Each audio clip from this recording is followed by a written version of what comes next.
Welcome to Tilak academy. Subscribe कीजिए हमारा channel और लेटेस्ट वीडियो नोटिफिकेशन के लिए इस बेल आइकॉन को प्रेस कीजिए और ऑल पे क्लिक कीजिए। Thank you. चलिए आइए, अभी जो हमने कॉन्सेप्ट पढ़ा उसके ऊपर अब हम क्या करते हैं, कुछ क्वेश्चंस को देख लेते हैं। ठीक है, सो कुछ क्वेश्चंस को हम देख लेते हैं जो भी हमने कॉन्सेप्ट अभी पढ़ा है। कॉन्सेप्ट हमने पढ़ा है आय और व्यय पे क्वेश्चन हम देखते हैं जो भी पुराने आए हुए हैं। तो अगर ये देखें तो डेयरी फेडरेशन की जो एग्ज़ाम हुई थी 16 में, उसमें क्वेश्चन आया हुआ था कि एक व्यक्ति अपनी माह का एक व्यक्ति एक माह में 5,000 रुपये कमाता है। ठीक है, तो एक व्यक्ति क्या कर रहा है, एक महीने में 5,000 रुपये कमा रहा है और अपनी आय का 25% बचत कर रहा है, तो उसका वार्षिक खर्च निकालना है। देखो क्या बोला है कि 25% वो क्या कर रहा है, बचा रहा है, बचत है। तो खर्च कितना कर रहा है, टोटल होता है 100%, और उसमें से अगर 25 बच गया, 25 अगर बच आ रहा है तो खर्चा कितना हो रहा है, 100 माइनस 25 यानी कि 75% खर्च हो रहा है। तो आप 75% सीधे निकाल दीजिए। टोटल वो कमाता कितना, 5,000, और 5,000 का 75% कैसे निकालेंगे। देखिए फ्रैक्शन का यूज़ बड़ा कमाल का है। अगर आपको फ्रैक्शन पता है तो आपको ये भी पता होगा कि 75% का मतलब होता है 3/4। ठीक है, तो अगर 75% का 3/4 मतलब होता है, तो अगर इसका 75% निकालना है तो डायरेक्ट मैं क्या करूँगा, इसका 3/4 निकाल दूंगा। और जैसे ही मैं 3/4 करूँगा तो क्या आ जाएगा, 4 से ही कट जाएगा। कितनी बार में, 4 से अगर देखें तो इसको काट देते हैं, 4 एकम 4, फिर यहाँ पे बचा 10, तो 4 दूना 8, यहाँ बचा कितना 2, तो 4 5 20 और 0 1250 आ गया। ठीक है, अब इस 1250 का 3 टाइम करेंगे तो ये 1000 का 3 टाइम 3000 हो गया, और 250 का 3 टाइम करेंगे तो कितना हो जाएगा, 750, मतलब 3,750 रुपये इसका क्या आएगा, आंसर आएगा। ठीक है, तो उसका वार्षिक व्यय बताना है। ठीक है, तो उसका खर्च, ये अगर देखें तो बचत हटा दी हमने, तो कितना बचा, खर्च बचा। तो खर्च कितना बचा, 3,750। ये ध्यान रखिएगा, ये जो खर्च है ये एक माह का है। ठीक है, क्योंकि पर मंथ की बात हो रही है। तो एक माह का खर्च कितना आ गया, 3,750। जब आप इसका मल्टीप्लाई करेंगे तो आपको मिलेगा 3,750। आपसे पूछा है वार्षिक व्यय क्या होगा, वार्षिक खर्चा कितना होगा। ठीक है, तो वार्षिक खर्चे के लिए ये एक महीने का है, और एक वर्ष में 12 महीने होते हैं, तो हम इससे 12 का मल्टीप्लाई और कर देंगे तो आपको क्या मिल जाएगा, आंसर। ठीक है, तो अगर मैं देखूँ ध्यान से तो 12 का मल्टीप्लाई कर लेते हैं। 12 का 0 हो जाएगा, यहाँ पे 0 आ जाएगा, बिल्कुल सही।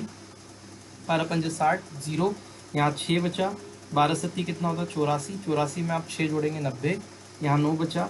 12 तिया कितना होगा, 36, 36 में अगर आप क्या करेंगे, 36 में 9 को जोड़ेंगे तो कितना आ जाएगा, 45, है ना। तो यहाँ पे कितना आएगा, 45,000। तो इसका आंसर होगा 45,000, यानी कि ऑप्शन नंबर सी। ठीक है, नेक्स्ट देखते हैं। देखिए नेक्स्ट क्वेश्चन में क्या बोल के रखा है, आई होप समझ में आ गया होगा। अगर नहीं आता तो आप पीछे कर सकते हैं, वीडियो को आराम से देखिए, कोई दिक्कत नहीं है।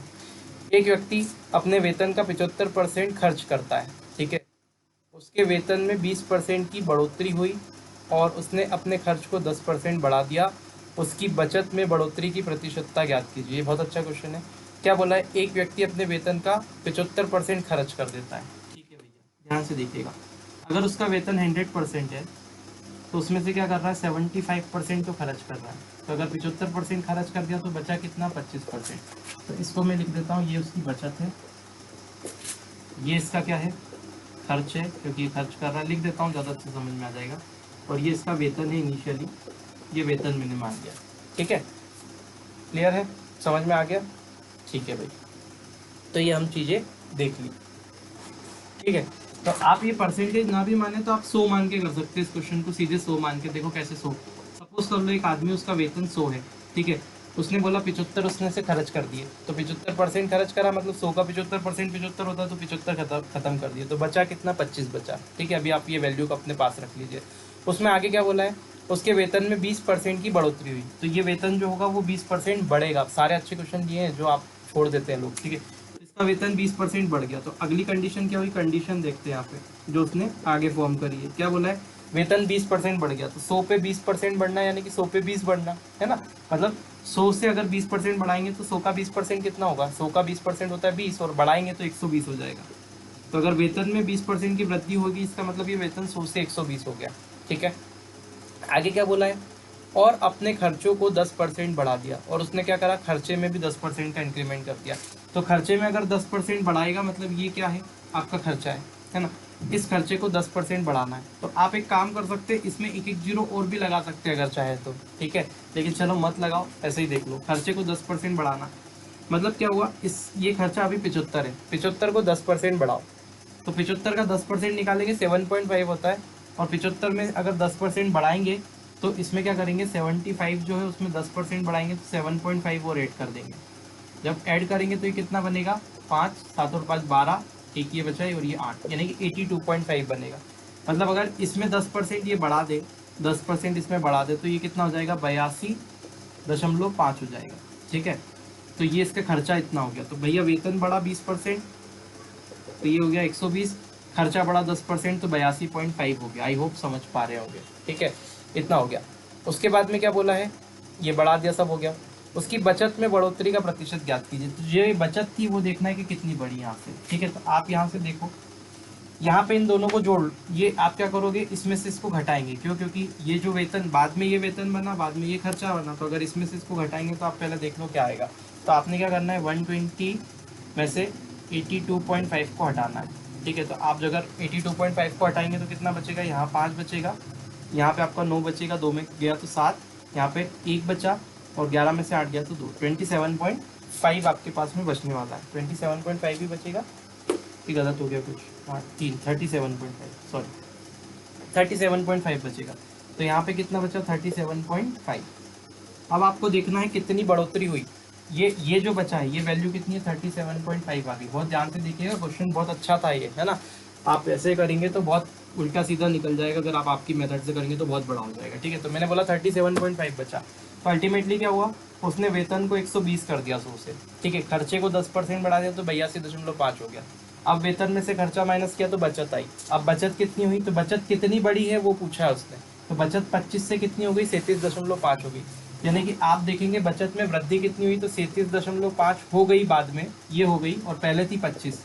तो अगर मैं देखूँ तो कितना बड़ा, इससे ये कितना ज़्यादा है, तो इससे कितना ज़्यादा है निकालने के लिए 37.5 में से 25 को माइनस कर देंगे, कितना बचेगा भैया, 25 को अगर माइनस करेंगे तो 10 तो ये हो गया, और 2 ये, मतलब 12.5 बचा। मतलब कि ये बनेगा 12.5।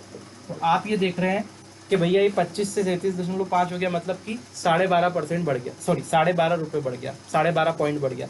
तो आप बोलोगे कितना बड़ा, 12.5 किस पे बढ़ा, 25 पे। तो आप ऐसे लिखते हैं, नीचे क्या लिखेंगे, 25, पहले 25 था, और बड़ा कितना, तो ये इतना हो गया, मतलब 12.5 इस पे बढ़ा, इसमें दोनों का अंतर 12.5 है ना, 12.5 बढ़ गया, 12.5। ठीक है, तो 25 पे 12.5 बढ़ा, तो जो 100 पे बढ़ता है वही परसेंट होता है, और आपसे पूछा है कितने परसेंट बढ़ा, तो ये 100 पे जो बढ़ा है वही परसेंटेज है।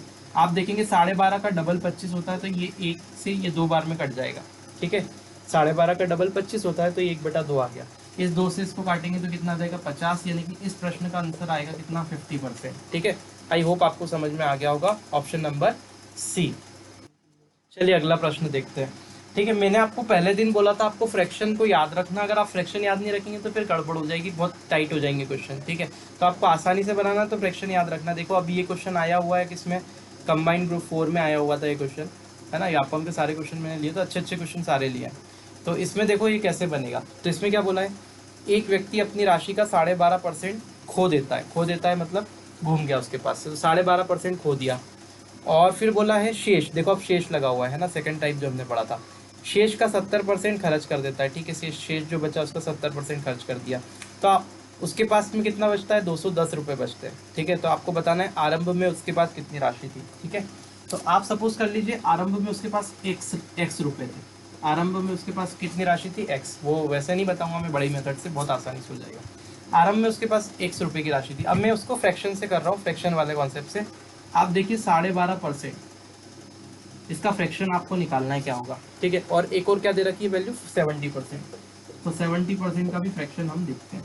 तो 70% का फ्रैक्शन तो सीधे निकल गया 7/10 होगा, क्योंकि परसेंटेज का मतलब 1/100 होता है, 0 से 0 कटा 7/10। ठीक है, 12.5% का मतलब इसका यहाँ मल्टीप्लाई होगा तो 12 × 2 24, और ये इसमें जुड़ेगा तो 24 और 1 25, यानी कि 25/2 लिख सकता हूँ इसको।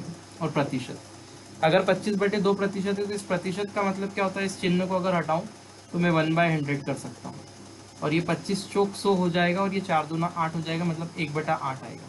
क्लियर है, तो ये जो 12.5% होता है, ये जो 12.5% लिखा है, इसका फ्रैक्शन होता है 1/8। और जब मैंने आपको पढ़ाया था तब बताया भी था कि 12.5% का फ्रैक्शन होता है 1/8। अब देखिए क्वेश्चन कैसा हलवा हो जाता है बिल्कुल। क्या बोला है, लेट सपोज कि राशि उसके पास इनिशियली एक्स थी, है ना, उसने 12.5% तो खो दिए, घुमा दिए, मतलब 1/8 घुमा दिया, सॉरी 12.5% घुमा दिए, मतलब क्या हुआ, खत्म हो गया उसके पास 12.5% इसमें से खत्म हो गया, घूम गए ना, इसमें से 12.5% घूम गया मतलब खत्म हो गया। तो खत्म होने का मतलब क्या होना है, कम होना। 12.5% कम करोगे मतलब 8 पे 1 कम हो जाएगा, 8 पे 1 कम हो जाएगा तो इसका क्या निकालेंगे, 7/8 जो मैंने आपको सिखाया था, ठीक है। अब शेष उसके पास ये बचा, ठीक है। तो उसने क्या बोला, शेष का 70% और खत्म कर दिया उसने, खर्चा कर दिया। 70% मतलब कि 7/10, मतलब 10 में से 7 और खत्म करना, खर्च करना, मतलब 10 में से 7 खर्च कर दिया तो कितना बचा, 3 बचा, यानी कि 3/10। तो ये शेष का वापस से 3/10 निकाल लिया। तो अल्टीमेटली कितना बचता है उसके पास में, 210 रुपये बचते हैं। मतलब ये जो बच रहा है अपने हिसाब से क्या बच रहा है, ये पूरा बच रहा है, और वो बोल रहा है कि ये नहीं है, 210 बचते हैं। तो ये जो बराबर है वो 210 के, तो ठीक है 210 के बराबर रख दिया। अब सीधे हम काट देते हैं, कैसे काट देते हैं, ये 3 और 7 21 दिख रहा है, ठीक है, 7 की 21, और ये 21 उधर नीचे जाएगा तो क्या आ जाएगा, बटे में आ जाएगा, मतलब ये 21 से 21 काट सकते हैं। तो ये 21 और ये 21 से ये एक बार में कट जाएगा। समझ आया बात। तो कितना बन गया, x इंटू 1/8 इंटू 1/10, ठीक है। या फिर डायरेक्ट ही कर देता हूँ मैं कि यहाँ पे क्या बचेगा, सिर्फ x, ये 8 और ये 10, ये भाग में इधर उधर जाएंगे तो गुणा में आ जाएगी। यहाँ पे कितना बच रहा है, 10, तो ये 10 तो बच ही रहा है, यहाँ पे 10 बच रहा था क्योंकि 21 कट गया था तो 10 बचा, और ये 8 और 10 उधर गुणा में चले जाएंगे तो ये 8 और 10 यहाँ गुणा में आ गए। मतलब जब अगर मल्टीप्लाई करेंगे इसका तो कितना बनेगा भैया आपके पास में, वैल्यू देखो कितनी बनेगी, 800। एक्स की वैल्यू कितनी आ गई, 800। मतलब इनिशियली उसके पास कितने रुपए थे भैया, 800 रुपए थे। ऑप्शन नंबर जो बी है वो आपका करेक्ट आंसर है, ठीक है। नेक्स्ट देखते हैं। देखिए कभी कभी क्वेश्चन बहुत घुमा के पूछा जाता है, ये पटवारी एग्जाम 2017 का क्वेश्चन है, ठीक है। तो आपको बहुत ध्यान से देखना है कहाँ से क्या परसेंट पूछा है। तो परसेंट का कॉन्सेप्ट आपको पता होना चाहिए, किस पे निकालना है वो तो अपन निकाल देंगे, ठीक है। क्वेश्चन देखते हैं। मोहन अपनी आय का 40% किराए पे, 20% भोजन पे और 10% मनोरंजन पे खर्च करता है तथा शेष बचा लेता है, ठीक है। तो इसमें अभी कहीं भी इसके हर एक के बाद शेष नहीं लगा है, नॉर्मली बोला है कि 40% किराया दे दिया, 20% खाना खा लिया और 10% मनोरंजन कर लिया। तो 40 तो किराए पे दे दिया उसने, 20% का खाना खा लिया और 10% मनोरंजन दे दिया। मतलब टोटल खर्चा कितना हो गया उसका, 40 और 20 60 और 10 70, यानी कि टोटल खर्चा उसका कितना हो गया, 70%। ये टोटल क्या है, खर्च है ना। मैंने सीधे क्वेश्चन को पढ़ के पहली लाइन ये निकाल दिया कि खर्च इतना है। तथा शेष की बचत करता है। शेष की बचत मतलब अगर 70% खर्च कर दिया तो टोटल होता है 100%, और 100 में से अगर 70% खर्च हो गया तो बचा कितना, शेष बचा, यानी कि शेष कितना बचेगा, 30%। तो 30% की क्या करेगा, बचत, ठीक है। तो 30% बच रहा है।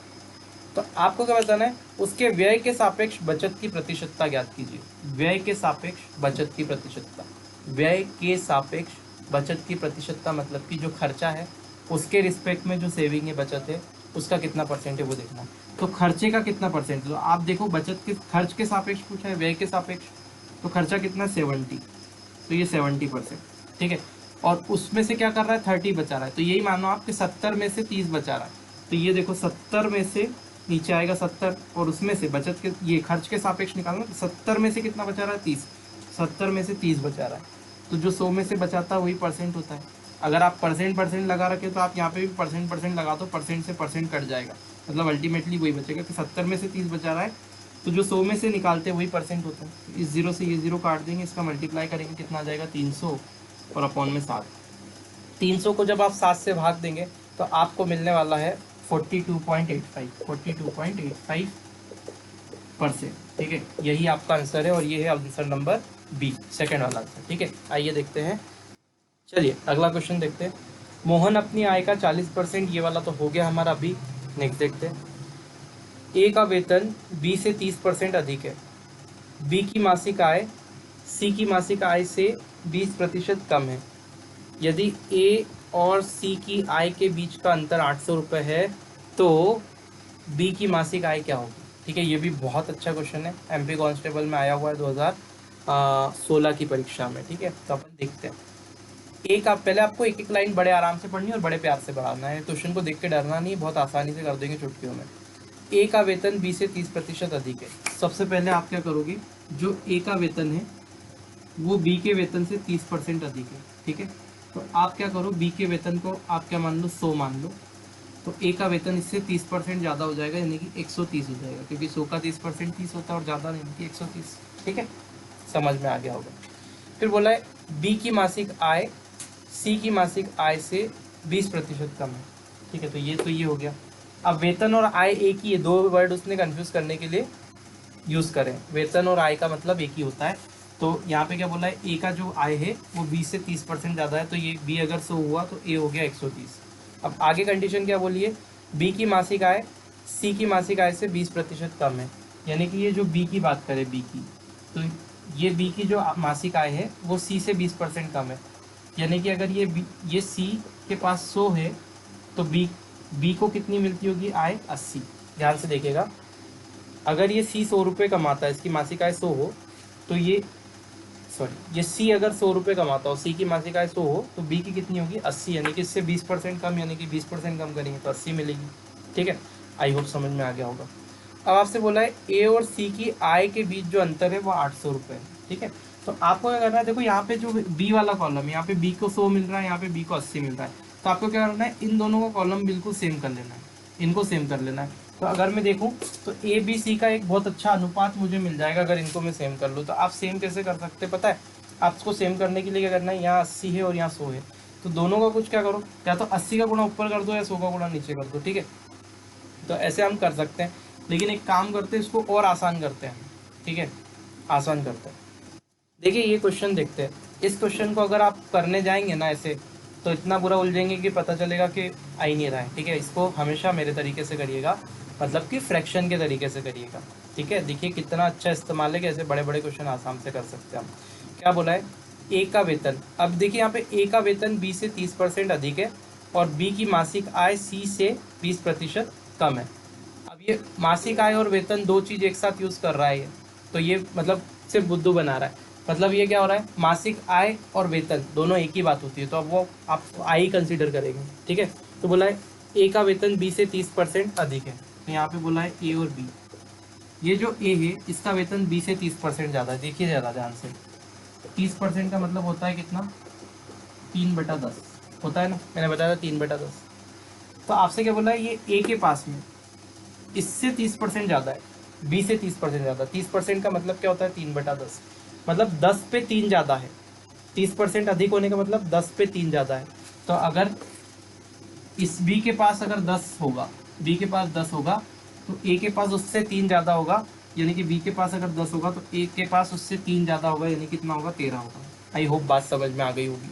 ठीक है, बहुत आसानी से समझा रहा हूँ, अगर समझ लिया तो आराम से हो जाएगा। ठीक है, तो अगर बी के पास 10 है तो ए 13 कमाता है, मतलब अगर ये बी सपोज करो 10 रुपये कमाएगा तो ए 13 रुपये कमाएगा, जब जाके 30% ज़्यादा कमाएगा। क्लियर है, हाँ आ जाएगा। ठीक है, आगे देखते हैं, आगे क्या बोला है, जो बी की आय है वो सी से 20% कम है। अब यहाँ पे बी, यहाँ पे लिख लेता हूँ मैं, ये बी है, एक सी और है बंदा सी, तो सी की आय मैं यहाँ लिखता हूँ। तो जो बी की आय है ये बी, ये सी से क्या है, 20% कम है, 20% कम है, सी की आय से 20% कम है। अब देखो सी की आय कैसे मानेंगे, 20% का मतलब होता है 1/5, होता है कि नहीं, हाँ बिल्कुल होता है। अगर ये 1/5 होता है मतलब 5 पे 1 कम होना, 20% कम होने का मतलब 5 से 1 कम होना, तो 5 से 1 कम होगा तो कितना होगा, 4 होगा। यानी कि अगर सी की आय 5 है तो बी की आय कितनी होनी चाहिए, 4 होनी चाहिए। अब देखो ए बी सी में कंडीशन पूरी उसने घुमा के रखी है ना, 3 बंदे ए बी सी में कंडीशन घुमा के रखी है, और बी तो सेम है, बी सी के साथ भी, अगर सी के साथ बी का कंपैरिजन है, ए के साथ बी का कंपैरिजन है, लेकिन बी को जितना पैसा कमाता है उतना ही कमाएगा, है ना। मतलब बी यहाँ देखेंगे तो भी उतना ही पैसा कमाएगा। अल्टीमेटली बी की जो आय है वो तो फिक्स है, एक जैसी है, अलग अलग आय, दो आय तो हो नहीं सकती एक आदमी की, तो ये बराबर होना चाहिए बी वाली वैल्यू। तो इसको बराबर कैसे करना है, बराबर करने के लिए आप क्या करेंगे, दोनों का जो एलसीएम होगा उससे मल्टीप्लाई कर देंगे ऊपर नीचे, तो बराबर हो जाएगा। अब 4 और 8 का एलसीएम कितना होता है, तो 4 और 8 का एलसीएम अगर आप देखेंगे तो मैं या तो सीधे हम कर सकते हैं कि ये यहाँ 10 आ रहा है, यहाँ 4 आ रहा है, तो मैं इसको 20 बना लूँ, तो अगर मैं 2 का गुणा कर दूँ तो ये 20 बन जाएगा। ठीक है, ये 20, और इसको 20 बनाना है तो मैं 5 का गुणा कर दूँ तो ये 20 बन जाएगा। ठीक है, क्लियर है। तो देखो 2 का गुणा करेंगे यहाँ 20 बन गया, 5 का गुणा करेंगे यहाँ 20 बन गया। ठीक है, तो यहाँ देखिए गुणा करना है तो एक में नहीं होगा, पूरे नीचे वाले में होगा, गुणा करना है तो एक में नहीं होगा, पूरे नीचे वाले में। अब एक लाइन में लिख देते हैं इनको, देखिए 2 का गुणा यहाँ करेंगे तो 26, ठीक है, 2 का गुणा यहाँ करेंगे तो कितना हो जाएगा, 20, तो ये ए का 26 हो गया, बी का कितना हो गया, 20। अब 2 का गुणा यहाँ करें, 5 का गुणा यहाँ करेंगे तो 5 चौक कितना हो गया, 20, लेकिन 20 यहाँ है, 20 यहाँ है, बी की बात होगी तो 2 बार रिपीट हो गया, एक ही बार लिखेंगे बी के लिए 20। 5 का गुणा यहाँ करेंगे तो कितना हो जाएगा, 25, यानी कि सी के हिस्से में कितना आया, 25। अब ये जो आया है ना, ये तीनों की आय है, ए की 26 है, बी की 20 है और सी की 25 है। अब बहुत ध्यान से देखिएगा, आपसे बोला है बी की मासिक आय क्या है, आपको दिया क्या है, आपको ये दिया है ए और सी की आय का अंतर जो है 800 रुपये। आप यहाँ देखिए ए की आय ये है और सी की आय कितनी है ये, मतलब 26 और 25 का अंतर 800 रुपये। तो आप देखिए 26 और 25 का अंतर आपके हिसाब से कितना आ रहा है, एक। तो ये एक की वैल्यू उनके हिसाब से कितनी है, 800। ये भैया एक पॉइंट की वैल्यू उनके हिसाब से कितनी है, 800 है। तो आपसे पूछा क्या है, आपसे पूछा है बी का वेतन कितना है, तो बी का वेतन कितना है, 20 पॉइंट। तो एक पॉइंट की वैल्यू अगर 800 है तो 20 पॉइंट की वैल्यू कितनी होगी, तो यहाँ 20 का गुणा कर दीजिए 20 पॉइंट निकालने के लिए, यहाँ 20 का करेंगे तो यहाँ भी 20 का करना पड़ेगा, यानी कि 20 पॉइंट की वैल्यू जो हो जाएगी 20 × 800 हो जाएगी, और अगर करेंगे तो कितना हो जाएगा, 16,000। तो इस प्रश्न का जो आंसर होगा ये आपका होगा 16,000 रुपये। ठीक है, option number D. I hope आपको समझ में आ गया होगा, ऐसे ही करना है। अगर आप ऐसे नहीं करेंगे तो फिर क्वेश्चन को कर नहीं पाएंगे इसको, ठीक है, क्योंकि टफ हो जाएगा, है ना। तो टफ कुछ नहीं होता है यार, बहुत आसान होता है, एक बार आपको सीखना होता है बस, उसके बाद तो फिर कुछ भी नहीं है। आप डायरेक्ट प्रैक्टिस होने के बाद, ये मैं बोल रहा हूँ आपका क्वेश्चन मुश्किल से 10 सेकेंड लेगा और हो जाएगा। ठीक है, देखिए ये क्वेश्चन बहुत अच्छा है, मतलब कांस्टेबल 2016 का सबसे अच्छा क्वेश्चन मैं अगर बोलूँ तो यही होगा, है ना। तो आप देखिए, बहुत अच्छे से देखना है आपको कैसे करना है। ठीक है, आप मेरी अप्रोच को अगर पकड़ लेंगे तो फिर बहुत आसान हो जाएगा। बोला है अनिल की आय का 60% व्यय है। आप ये मान लो कि अनिल जो है उस भाई की आय 100 है, मान लो 100 रुपये कमाता है। ठीक है, ये आय होगी। उन्होंने बोला है व्यय, व्यय कितना है, 60% व्यय है, मतलब 100 का 60% 60 होगा, तो 60 रुपये व्यय करता है। ठीक है, तो आय अगर 100 है और व्यय 60 हो गया, उसके अकॉर्डिंग आगे क्या बोला है, तो अगर ये 60 व्यय हो गया तो उसकी बचत क्या होगी, बचत हो गई 40। ये आपको निकालने की बचत की ज़रूरत ही नहीं पड़ेगी। आगे देखते क्वेश्चन को। उसने आगे क्वेश्चन में बोला यदि उसकी आय 10% बढ़ जाए, उसकी आय के 10% बढ़ने से, तो आय पहले 100 थी, अब इसको अगर 10% बढ़ाएंगे तो कितनी हो जाएगी, 110। तो ये आय 10% बढ़ गई। ठीक है, ये 10% बढ़ गई, बढ़ा दी, तो उसके व्यय में 2700 रुपये की वृद्धि हो जाती है। मतलब ये जो भी व्यय है, ये व्यय का प्रतिशत है अभी। ठीक है, ये ध्यान रखना, 100% है। ठीक है, तो ये प्रतिशत है, तो इसका व्यय जो है वो क्या हो जाता है, 2700 रुपये बढ़ जाता है। मतलब यहाँ पे जो इंक्रीमेंट होगा वो कितना होगा, 2700 रुपये का इंक्रीमेंट होगा, है ना। 2700 रुपये व्यय बढ़ जाता है, और 2700 रुपये जब व्यय बढ़ता है तो प्रतिशत, जो व्यय का प्रतिशत है वो बढ़ के 75% हो जाता है। ठीक है, तो 75% हो जाता है, लिखा है क्वेश्चन में कि ये 2700 रुपये जब व्यय बढ़ेगा तो व्यय का जो प्रतिशत है, जो 60% पहले था, 100 में से 60 मिल रहा था, वो बढ़ के 75% हो जाएगा। ठीक है, 60% निकाल लिया था मैंने, तो 100 में से 60 आया, है ना। तो वो बढ़ के व्यय का प्रतिशत कितना हो गया, 75%। तो व्यय का प्रतिशत अगर बढ़ के 75% हो रहा है, तो 75% किस में से होगा, आय का होगा, आय का 75%। आप यहाँ मत कर देना कि 100 का 75, यहाँ 75 लिख दिया और गलत हो गया आपका आंसर। ठीक है, आपको क्या करना है, जो भी उसकी आय, नई आय होगी उसका 75% व्यय होगा। ठीक है, तो नई आय अगर देखें तो 110 है, तो 110 का 75% कैसे निकाला जाता है, 75% का मतलब होता है फ्रैक्शन 3/4। तो 110 का 75% निकालेंगे तो इसमें 3/4 का गुणा कर दीजिए, बड़ा आसान है, बहुत आसानी से देखिए। जब इसका मल्टीप्लाई करेंगे तो 2 से काटेंगे, ये हो गया 55 और इंटू में 3। जब इसका मल्टीप्लाई करेंगे तो 165 आपको मिलेगा, 55 में 3 का, और नीचे क्या बनेगा 2, क्योंकि 2 से काटा था ना, तो 2 दूना 4 अपॉन में 2। अगर मैं इसको हल करने बैठूंगा तो 165/2 यानी कि 82.5 आ जाएगा। कितना आ जाएगा, 82.5। ठीक है, मतलब 110 का 75% जो होगा वो बचेगा, और 110 का 75% कितना होता है, 82.5। मतलब यहाँ पे कितना बचेगा, 82.5। आई बात समझ में। ठीक है, अब आप ये देखिए कि पहले तो उसके पास खर्चा कितना था, 60, और अभी खर्चा कितना है अपने हिसाब से, 82.5। तो अपने हिसाब से खर्चा कितना बढ़ा, इधर देख लो, अपने हिसाब से खर्चा कितना बढ़ा, तो 60 पे 82.5 बढ़ा, यानी कि 22.5 बढ़ा। ठीक है, खर्चा कितना बढ़ा, 22.5। लेकिन वो बोल रहा है नहीं साहब, खर्चा 22.5 नहीं बढ़ा है, खर्चा तो 2700 रुपये बढ़ा है। मतलब अपने 22.5 की वैल्यू, अपने 22.5 की वैल्यू, 22.5 की वैल्यू 2700 रुपये है। ठीक है, तो आप बताइए अपने एक की वैल्यू कितनी होगी, तो आप बोलेंगे हमारे एक की वैल्यू भैया, हमारे जो एक पॉइंट होगा उसकी वैल्यू कितनी हो जाएगी, 2700 बटे में 22.5, क्योंकि ये 22.5 नीचे चले जाएगा, तो एक की वैल्यू 22.5 हो जाएगी। बात समझ में आई, आ गई। आपसे पूछा उसका मूल वेतन कितना था, उसका मूल आय क्या थी, तो मूल आय कितनी थी, मूल यानी पहले स्टार्टिंग में कितनी थी, 100 थी। ठीक है, समझ आया। तो अगर हमारे 1 की वैल्यू 2700 बटे 22.5 है, 100 की वैल्यू निकालना है तो यहाँ 100 का गुणा कर देते हैं और यहाँ भी 100 का गुणा कर देते हैं। ठीक है, तो ये 100 की वैल्यू आ जाएगी। तो हमारा जो 100 बनेगा यहाँ पे 100 गुणा करने पे, तो ये जो 100 की वैल्यू आएगी वो 100 की वैल्यू ये आएगी। ठीक है, आपने कुछ नहीं करना है, ये दशमलव हटाना है, यहाँ एक जीरो लग जाएगा। ठीक है, अब जैसे ही जीरो लगाया 25 से काट दीजिए, 25 से ये 9 बार में कटेगा और 25 से ये 4 बार में कटेगा, 25 चौक 100, ये 40 हो गया। ठीक है, आप देखिए ये 9 से ये 3 बार में कट जाएगा तो 9 3 27, यानी कि आपके पास में क्या बचा 300 गुणित 40। अगर मैं 300 में 40 का मल्टीप्लाई करूँगा तो कितना आ जाएगा मेरे पास में 12,000 रुपये। ठीक है, तो इसकी जो मूल आय थी वो कितनी थी 12,000 रुपये, और यही आपका क्या है आंसर है। अगर आप चीज़ों को सीख जाते हैं, एक बार समझ जाते हैं, बड़ी आसानी से हो जाएंगे क्वेश्चन। बिल्कुल आपको घबराने की ज़रूरत नहीं है, बिल्कुल भी घबराने की ज़रूरत नहीं है। आज के क्वेश्चन में मैं थोड़े से, आज की जो टॉप पर्टिकुलर पार्ट था इसमें मैंने थोड़े से हार्ड क्वेश्चन लिए थे। दैट मीन्स जो क्वेश्चन अच्छे लेवल के आए हैं वो उठाए थे मैंने। तो अगर आपका रिस्पॉन्स अच्छा रहता है तो ठीक है, मैं कंटिन्यू करूँगा। अदरवाइज जो मैक्सिमम जो पूछे जाते हैं वो क्वेश्चन हम लेके भी सॉल्व कर सकते हैं। ठीक है, तो एटलीस्ट कवर तो आपका सब कुछ ही हो जाएगा। ठीक है, तो बिल्कुल इससे डरना नहीं है ना। तो और सारे क्वेश्चन ऐसा तो है नहीं कि मैं बाहर से कहीं उसे उठा के लाया हूँ, एग्जाम में आए हुए हैं। अगर मैं आपसे बोल दूँ कि हाँ मैं करवा दूंगा और अगर मैं क्वेश्चन ही नहीं करवाऊँ तो फिर मतलब क्या है, आप करेंगे कैसे? अगर आपको सिलेक्शन चाहिए तो आपको पढ़ना पड़ेगा। सिर्फ सिलेक्शन का एक ही रास्ता है सिलेक्शन का, वो है मेहनत करनी पड़ेगी, पढ़ना पड़ेगा। ठीक है, अगर आपसे कोई बोले कि भैया ये वीडियो देख ले 15 मिनट का और तेरा सिलेक्शन हो जाएगा, 4 क्वेश्चन बता दिए उसने सिंपल, उसका व्यू काउंट हो गया, उसको कुछ नहीं लेना देना। ठीक है, लेकिन अगर आपको चाहिए सिलेक्शन तो आपको जेन्युइनली पढ़ना ही पड़ेगा, उसके अलावा कोई रास्ता नहीं। चलिए ठीक है, वीडियो अच्छा लगा हो तो शेयर कर दीजिए। चैनल को सब्सक्राइब नहीं किया अभी तक, सब्सक्राइब करके बेल आइकॉन को ज़रूर प्रेस कर लीजिएगा, और अगर अच्छा लगा है तो लाइक भी कर दीजिए। थैंक यू सो मच, मिलते हैं नेक्स्ट वीडियो में।